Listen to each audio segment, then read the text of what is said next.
નમસ્કાર ખેડૂત મિત્રો, જય દ્વારકાધીશ અને પશુપાલક મિત્રોને જય ઠાકર. તો મિત્રો આજે છે 7 એપ્રિલ 2024 અને આજે ખંભાળિયા હોટલ પ્લેટિનમ ઇન ખાતે આજે ઇમેજિંગ દ્વારકાવારે ઇમેજિંગ એક્સપોનું આયોજન કરેલું હતું. એની અંદર અમે ખૂબ બધી જાણકારી મેળવી અને આપણે ધવલને લઈ અને ત્યાં પણ ગયા હતા. બહુ મજા આવી. મોટા મોટા સેલિબ્રિટી પણ મળ્યા હતા અને મોટા મોટા મોટિવેશન સ્પીકર એટલે કે જે આપણે 10મા અને 12મા ધોરણ પછી કઈ ફિલ્ડમાં કામ કરવું એ માટેનું એક જોરદાર ભવ્ય આયોજન હતું. એટલે ભવ્ય નહીં, ભવ્યથી અતિ ભવ્યથી અતિ ભવ્યથી અતિ ભવ્ય આવું આયોજન કરેલું હતું.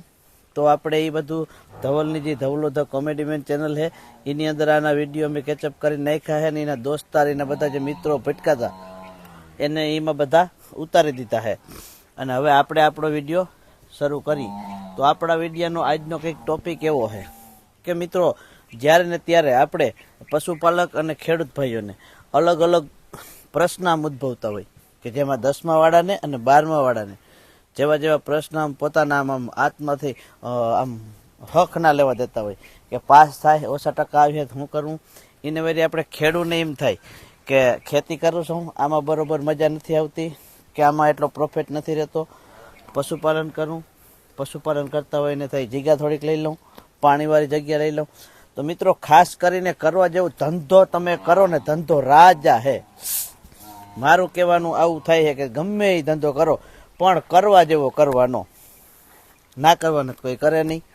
અને જે કાલ લઈને પરમદાડે વિડીયો મેં નાખ્યો હતો ભેહુંનો કે ભાઈ 13 ભેહું એક તબેલાની અંદર વેચાવશે અને એ પણ એવા નજીવા દરની છે. અને ઘણા ભાઈ આમ કોમેન્ટ આવી, મસ્ત મજા આવી. કોઈકે એવી પણ કોમેન્ટ કરેલ છે કે તમે ભેહુંની કિંમત હરખી બતાવો, ભેહુંની કિંમત ફેક છે, એટલી કિંમત ભેહુંની ના હોય. મારા ભાઈ એની અંદર બધું વિસ્તારથી જ મેં નાખેલું છે કે ભાઈ ભેહની જે પણ કિંમત કહેવામાં આવતી હતી ને એ અંદાજિત કિંમત હતી. તમે ત્યાં લેવા જાઓ અથવા તો તમારે બહુ દૂર દૂરથી તમે અહીંયા પૂગી ના હાગો લેવા તો એના વોટ્સએપ નંબર, એના ફોન નંબર બધું દીધું અને ભેંસના નંબર વાઇઝ આપણે વિડીયો બનાવ્યો કે ભાઈ આ 8મા નંબરની ભેંસ છે એની એટલી કિંમત છે, એ આ કે આ દિવસે વ્યાહે ને આવી રીતનું બધું છે. એની વિગત જાણવા માટે તમે એને વોટ્સઅપ અથવા તો ફોન કરી અને પૂછી લ્યો. ફેક કિંમત જ છે ભાઈ કે ધણીનો જીવ છે 2 લાખ રૂપિયા કહે પણ આપણે જઈ અને ત્યાં સ્થળ ઉપર સમાધાન થઈ જતું હોય તો પછી શું વાંધો છે. અત્યારનો આ જમાનો એવો છે કે માણસ તાણ કરાવી અને રૂપિયા થોડાક તોડાવતું હોય એટલે માણસ વધારે પડતી થોડી કિંમત પણ કહેતું હોય. પણ એ ભાઈ પણ કિંમત એવી કીધી કે અંદાજિત કહું છું, અંદાજિતમાં તમે સમજી ગયા. અને પછી બીજા ભાઈની એકની કોમેન્ટ હતી કે તમે જ્યારે ભેહુંનો વિડીયો બનાવતા હો ને ત્યારે એની માહિતી જે ડિટેલ આપતા હો ને ત્યારે તમે ભેંસને આજુબાજુથી આમ ચક્કર મારી અને આખો વિડીયો લેજો કે મોઢેથી શરૂઆત કરવાની, આખી ભેંસ આવી જાય, પાછળ આવનો બાવલાનો ફરતો વિડીયો. તો મિત્રો આ સોલ્યુશન મળી જશે. બીજી વખત આપણે ગમે એને તબેલે અથવા તો કોઈ પશુ સેલ કરતા હશે એ જગ્યા ઉપર જઈ અને વિડીયો બનાવશું ને ત્યારે તમે કીધો એવો જ આવી જાય. ફરતો આપણે 360 ડિગ્રીમાં લઈ લેવું, આખી ભેંસ ક્લિયર આવ આસર બધું બતાવશું. આ રીતનો બનાવશું. કારણ કે અમે હાલતે મારી ગયા હતા ને એટલે થોડીક ઉતાવળમાં અમારે આ 13 ભેંસનો વિડીયો બનાવો એટલે 1 કલાક લાગે ને અમે 15 મિનિટમાં પતાવીને આવતા રહ્યા. ને બીજી વાત કે જે પ્રશ્ન તમને ઓલો ઉદ્ભવે છે, આપણે વાત કરતા હતા કે ભેહું કરાવ્યું, મયારું કરવું, ખેતી કરવી, નોકરી કરવી, શું કરવું. ભાઈ બધું કરાય. તો આપણે તબેલાના શરૂઆત ઉપર આવી જાય કે તબેલાની શરૂઆત કઈ રીતે કરવી. મિત્રો ઉનાળાનો સમય આવી ગયો છે.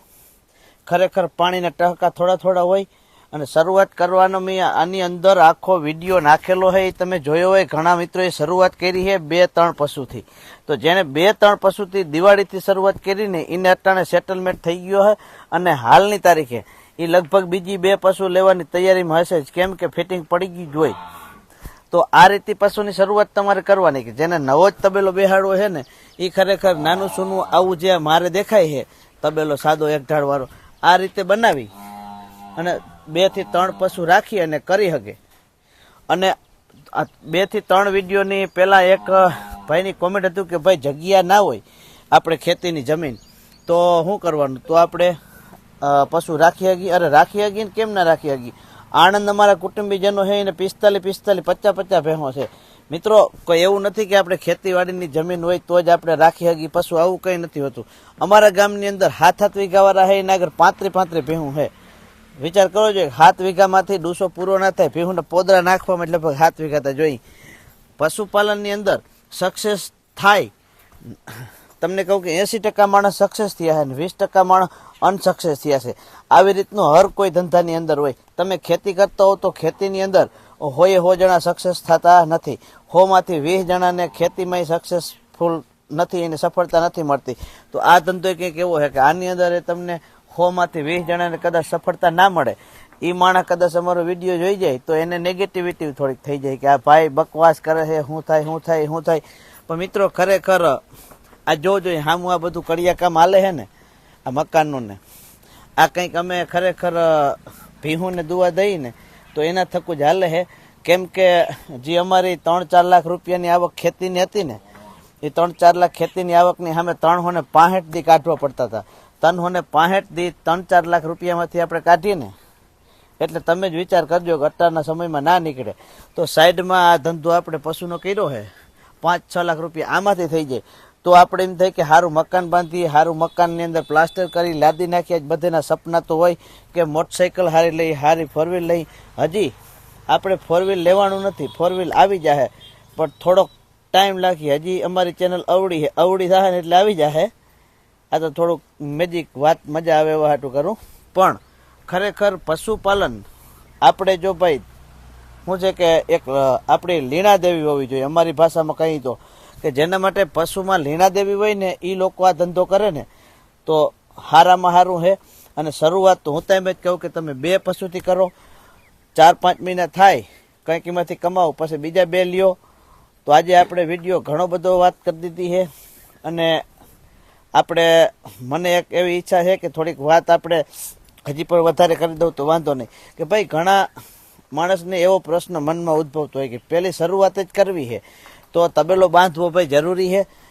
ભાઈ તબેલો બાંધવો એવા માટે જરૂરી છે કે છાંયણો ના હોય તો છાંયણો થઈ શકે. અને આવો તમે મારે હે એવો ના કરી શકતા હો તો તમે તાડપત્રી નાખી અને એક અંદર પાકી ગમાણ કરી અને પણ તબેલો કરી શકો છો. કેમ કે આજ બધી સગવડ કરવી આજ નાના માણસને મુશ્કેલ પડી જાય છે. અમે શરૂઆત કરી ત્યારે અહીંથી એટલું જ બધું પાકું બનાવ્યું હતું, એક 4 ભેહું ઊભી રહી એટલું જ.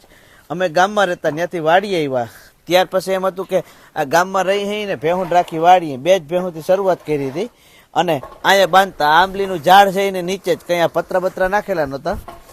તો મારું કહેવાનું એવું થાય કે અમારા મત મુજબ તમે આ થોડીક સલાહ લઈ અને આ રીતનું તમે ટૂંકેથી કરો ને કે ભાઈ તમે નાનું કામ છે ને એકથી મોટું થઈને ઊભે. કેમ કે આપણો અનુભવ કરેલો છે. એટલે પહેલાં તમે થોડા પશુ રાખી અને શરૂઆત કરજો. એટલે કદાચ તમે સફળતા મળી જાય તો વાંધો નહીં, નિષ્ફળતા મળે તો તમને પસ્તાવો ના થાય. કેમ કે આજ તમે 10 પશુ ભેગા કર્યા અને નિષ્ફળતા મળે ને એટલે સામે ઉપર કરે જ થઈ જાય. પણ 2 પશુનું કદાચ કરે જ થાય તો તમને નડે નહીં. 2 પશુ છે ને એ પાછા 1 પશુના હારમાં ઊભું રહીએ. એટલા માટે તમને હું એમ કહું છું કે શરૂઆત હંમેશા નાનકડી વસ્તુથી જ કરાય એટલે જિંદગીમાં કોઈ દુઃખી થાય નહીં. તો આપણા આજની વાણીને વિરામ આપી અહીંયા આપણો વિડીયો પૂરો કરી. કાલે ફરી મળીશું નવા વિડીયો સાથે. તો કાલનો વિડીયો કંઈક અલગ જ હશે. તો આવજો બધાને. જય દ્વારકાધીશ. હર હર મહાદેવ.